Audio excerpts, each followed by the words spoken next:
professor Felipe Luiz vai dar um pronunciamento sobre o atleta Gabriel Barbosa e, na sequência, a gente abre para as perguntas sobre o título da Copa do Brasil, o jogo e o que vocês quiserem perguntar. Vontade, professor. Boa noite, pessoal. Como sei que estão todos esperando, né, que eu fale sobre esse assunto, e primeiro dizer que me entristece profundamente ter que falar de um assunto desses depois de ser campeão da Copa do Brasil, mas sou extremamente grato a essa diretoria por ter confiado em mim em 2019, por ter acreditado em mim, por ter me colocado aqui. Sou extremamente grato ao Gabriel e por tudo que ele fez pelo clube e por mim. E o que eu posso dizer para vocês é que sobre o afastamento do Gabriel foi que, devido a um episódio ocorrido na final, eu fui comunicado pelo vice-presidente Marcos Braz de que ele não seria relacionado para esse jogo e para os próximos jogos até segunda ordem. E esse é um assunto total do Marcos Braz e ele vai explicar para vocês no momento que ele achar oportuno. Mas é um assunto do Marcos Braz e é isso. Esse é o meu pronunciamento sobre esse assunto que, como eu falei, me entristece profundamente porque gostaria muito de que não sujasse o título maravilhoso e incrível que esse grupo conquistou por um motivo extracampo. Então, espero que esse assunto se resolva o antes possível, porque todos os torcedores merecem que o Flamengo sempre esteja bem. Ok? Obrigado. Abrindo para as perguntas. Boa noite, Felipe.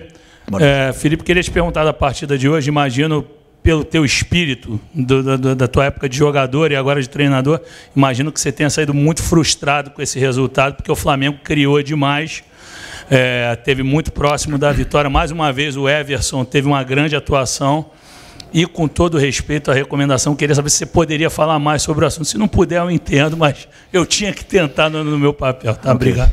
Sobre o jogo, foi um jogaço do meu time, foi um jogaço, onde eu saí extremamente satisfeito. Por quê?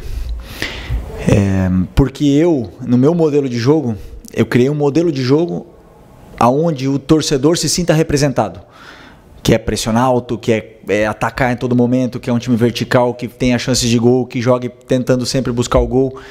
E eu vi o meu modelo de jogo sendo representado no campo hoje pelos jogadores que treinaram pouquíssimo juntos. Esse time nunca tinha jogado junto e entenderam perfeitamente tudo que eu queria. Fizeram um jogão, assim, um jogo extraordinário. Fizemos muitas chances de gol para fazer o gol.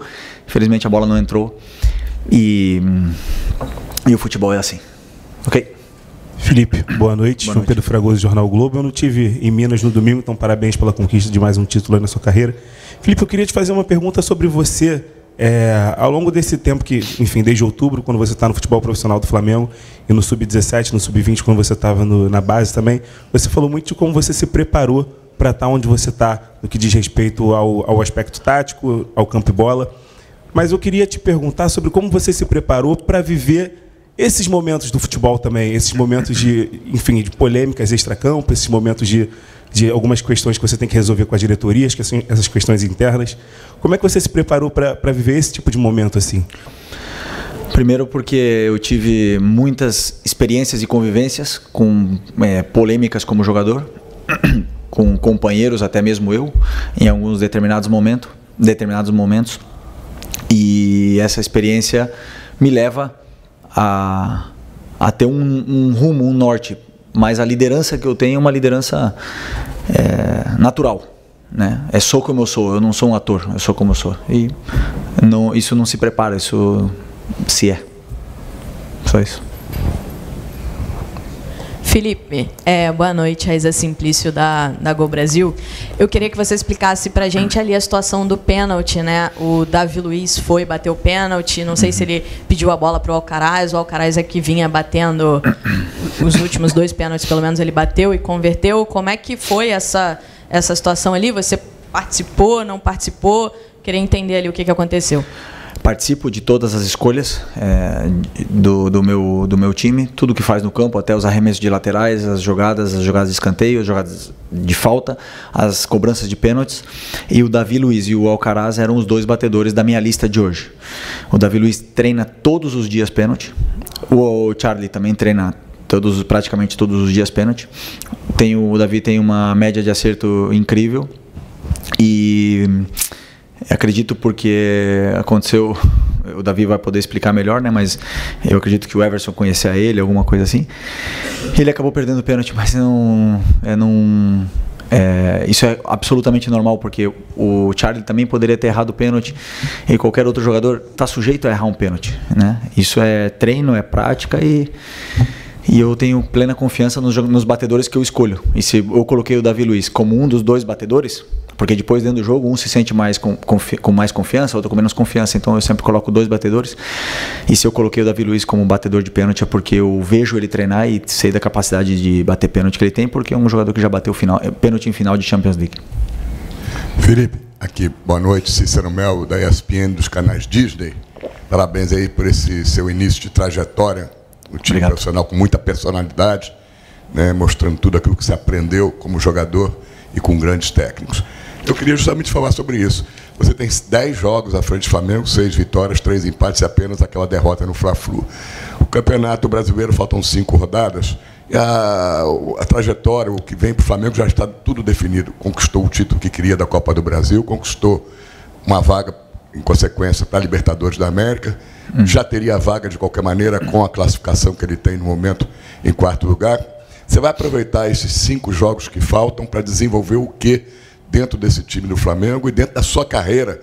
Eu imagino que você vai aproveitar para desenvolver coisas que você pensa em relação ao que você acha melhor num time com o seu comando, né? Então, eu queria que você falasse se o Flamengo já tem a sua cara e o que falta você implantar para que esse time possa crescer ainda mais nas suas mãos. Boa noite. Boa noite, boa pergunta. Primeiro, faltam 5 jogos, né? Como você falou, 33 a rodada hoje. É isso, 5 jogos. Eu penso, e juro para você que eu penso que se eu não ganhar na próxima rodada, eu não vou estar aqui. Então, esse é o meu pensamento. Então, o que eu vou implementar? Meu modelo de jogo, que é muito similar ao que a torcida, o DNA que a torcida exige. Eu quero ver ele no campo, refletido no campo como foi hoje, no jogo de hoje, porém eu quero ganhar. Eu quero ganhar porque a única coisa que vai manter no cargo aqui é ganhar. E eu vou fazer de tudo para continuar aqui, ganhando, e vou exigir o máximo dos jogadores. Hoje eu vi um esforço extraordinário, eu vi um esforço incrível dos meus jogadores que acabavam de ser campeões e entramos com a responsabilidade de jogar como campeão da Copa do Brasil. Fizemos 25 chances de gol com um time, como eu falei, 25 chutes a gol, né? Com um time que nunca tinha jogado junto, com uma formação que eu não tinha treinado nunca. E então isso diz muito do nível dos jogadores que estão aqui e do comprometimento que eles têm com o clube e com a equipe. E isso me deixa muito feliz. O que eu vou fazer nesses 5 jogos, eu vou fazer de tudo para ganhar o próximo jogo. E se Deus quiser, eu vou estar daqui a 2 jogos também. Ok? Boa noite, Felipe. Bruna Medeiros, do Disfla. Hoje você escolheu iniciar com essa formação que você acabou de citar, que você não tinha treinado, 3 zagueiros e, pelo menos na minha avaliação, o time foi muito seguro defensivamente e também conseguiu criação de oportunidades, apesar de não ter feito gol. Esse esquema você está testando já pensando na temporada que vem, você já vê, até você elogiou, né, no último jogo, falando que o Milito provou que o 3 zagueiros não é defensivo e tal, então você enxerga isso como um possível esquema para a temporada de 2025, como essa tentativa da temporada que vem, e também se você puder fazer uma análise sobre como se funcionou do jeito que você imaginou também. Obrigado.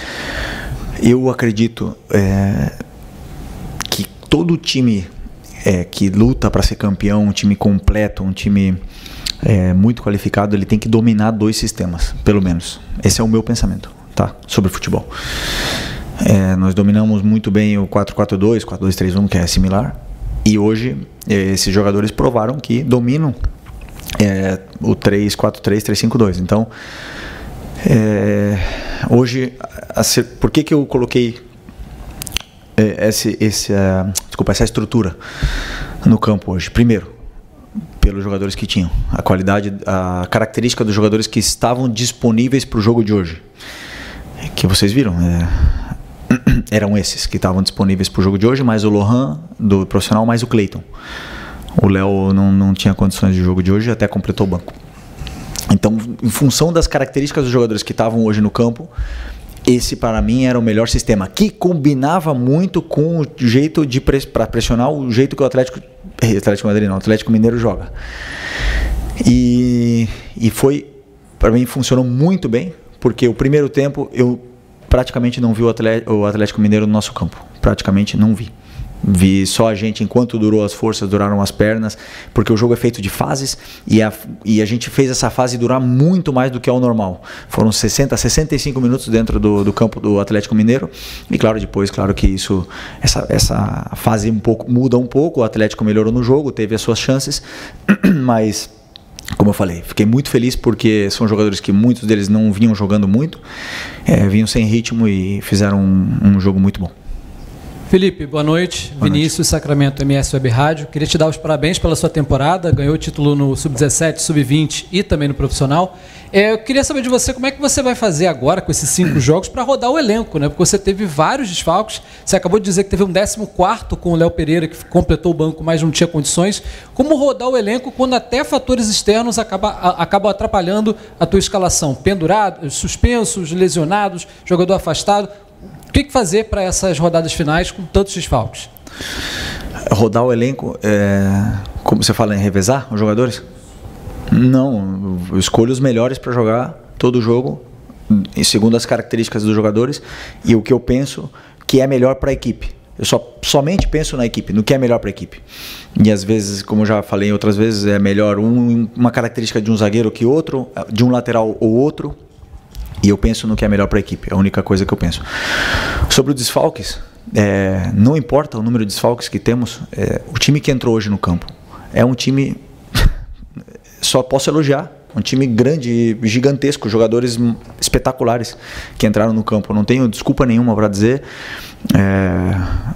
para dar depois do jogo de hoje com os jogadores que entraram no campo. Um time excelente, um 11 titular ali, e depois, claro, o banco recheado de garotos da base, aonde eu não vi, porque eu conheço também esses meninos, que era um jogo fácil para entrar, poderia queimar algum dos meninos, então segurei o máximo possível a substituição e não coloquei eles no jogo, mas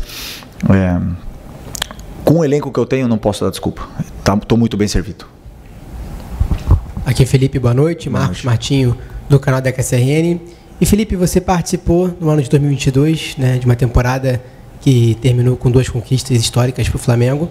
Porém, após essas 2 conquistas, o Flamengo acabou acumulando uma sequência negativa de resultados que acabaram ocasionando uma certa preocupação com a torcida. E na atual temporada, essa preocupação acabou sendo compartilhada também com um possível declínio, uma possível desmobilização da equipe após a conquista da Copa do Brasil, né? Pelo desempenho da equipe, visivelmente isso não aconteceu. Te preocupou esse processo de desmobilização que poderia acontecer após um título como foi o conquistado contigo? Sinceramente, não. Desculpa, sinceramente não. Eu conheço meus jogadores, eu vejo como eles treinam, isso é o primeiro. Depois eu vejo a ambição que eles têm. E como eu falei para vocês, eu tô com o meu cargo em jogo todas as rodadas. Eu penso isso, que eu vou ser demitido cada vez que eu perder o jogo. Então, eu vivo em estado de alerta constantemente. E quem não está no mesmo estado de alerta que eu, provavelmente não vai jogar. E eu vejo jogadores querendo, jogadores com ambição, jogadores no mesmo estado de alerta que eu. Então isso me deixou muito tranquilo no treino de ontem, por exemplo, quando eu vi eles treinando. Eu falei, eu estou muito bem servido, eu não tenho dúvida sobre o meu time, não tenho dúvida sobre a minha escalação, não tenho dúvida nenhuma, porque eu vi os jogadores treinando e querendo ganhar o jogo. Além de carregar uma responsabilidade de jogar como campeão da Copa do Brasil. E todos os outros times vêm para vencer o campeão. E isso aí que nos motiva também cada vez mais. Como eu falei, a minha fome e ambição não param. Boa noite, Felipe. Boa noite. Bruno Castanha. Você falou do Flamengo um domínio amplo, 65 minutos. Você espelhou a tua formação hoje com o time do Atlético.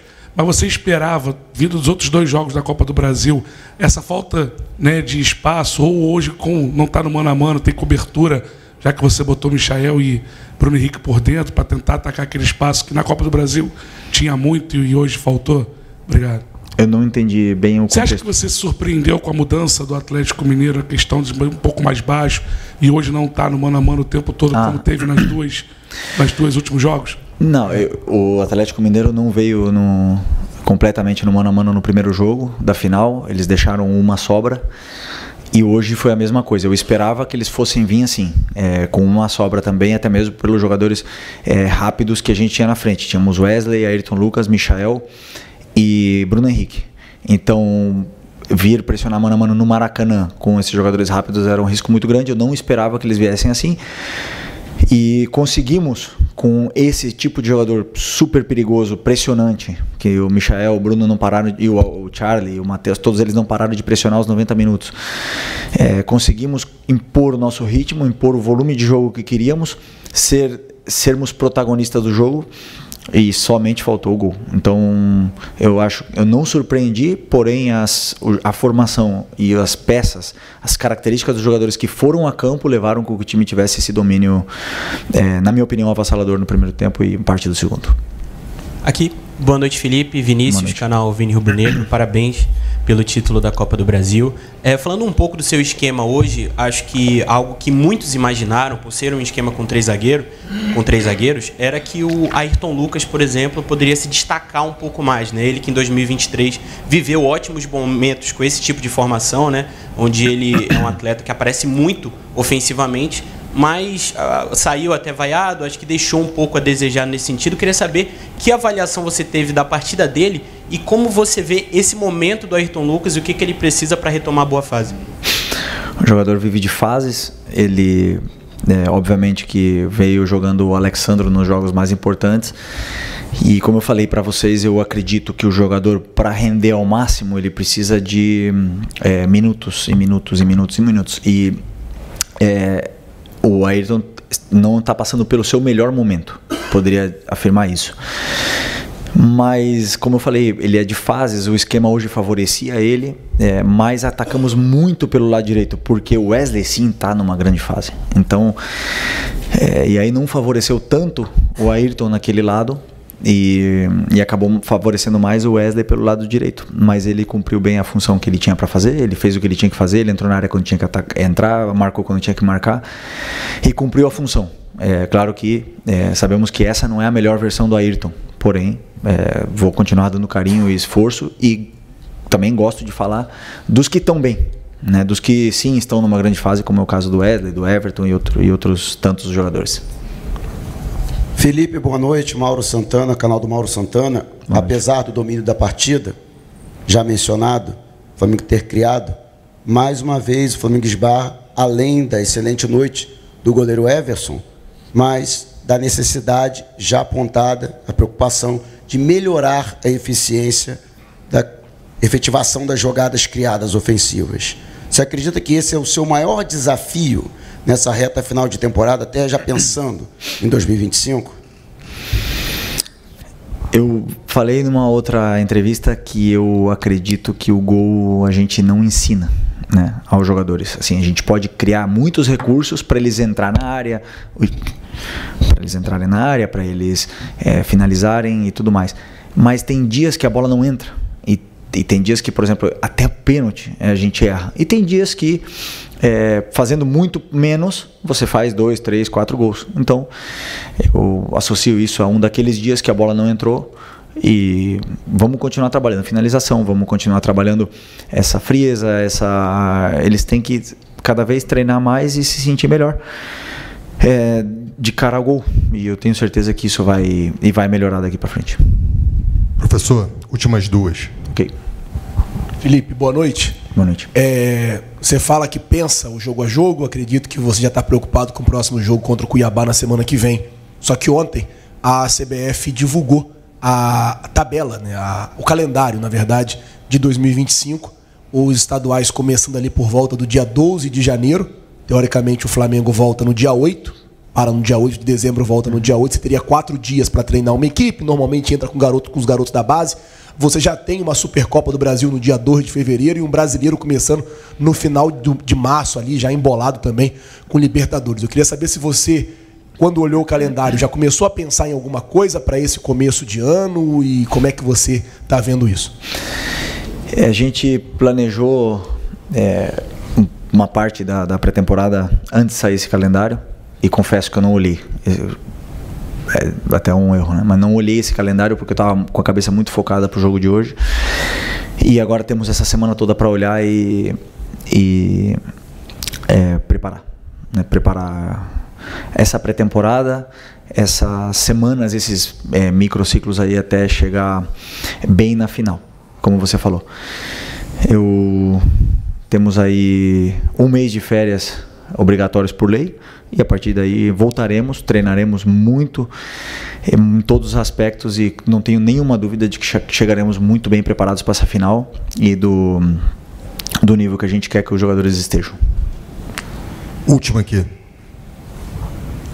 Boa noite, Felipe. Léo José, do Coluna do Fla. O Arrascaeta ele vai passar por um procedimento cirúrgico, né, no joelho. E eu queria saber como que está a questão física, tanto do De La Cruz quanto do Arrascaeta. Ainda tem esperança de contar com o Arrascaeta nesse ano? Não, o Arrascaeta não volta esse ano. Que dia é hoje? 13. Deve ser... pré-temporada ele vai estar. Na volta das férias, com certeza, ele vai estar disponível. O doutor vai poder falar melhor do que eu, mas numa cirurgia simples, né? Mas que sempre que é uma cirurgia, você tem que ter muito cuidado. O De La Cruz, eu acredito que sim, que volte esse ano. A minha esperança é que ele esteja contra o Cuiabá. Eu tinha esperança de que ele chegasse para a final. Mas a lesão dele foi mais séria do que parecia. Ele está indo num processo perfeito de cicatrização, o departamento médico trabalha muito bem. E o Luiz Araújo é outro que também provavelmente vai estar disponível para o Cuiabá. E aí, conforme esses craques voltem, o treinador fica com uma dor de cabeça feliz, né? E eu gosto de ter os melhores e poder escolher entre todos esses aí, escolher e ter os melhores à minha disposição sempre. Falou mais alguém? Não é isso? Então tá. Muito obrigado. Obrigado, boa noite, pessoal. Obrigado a todos. Boa noite.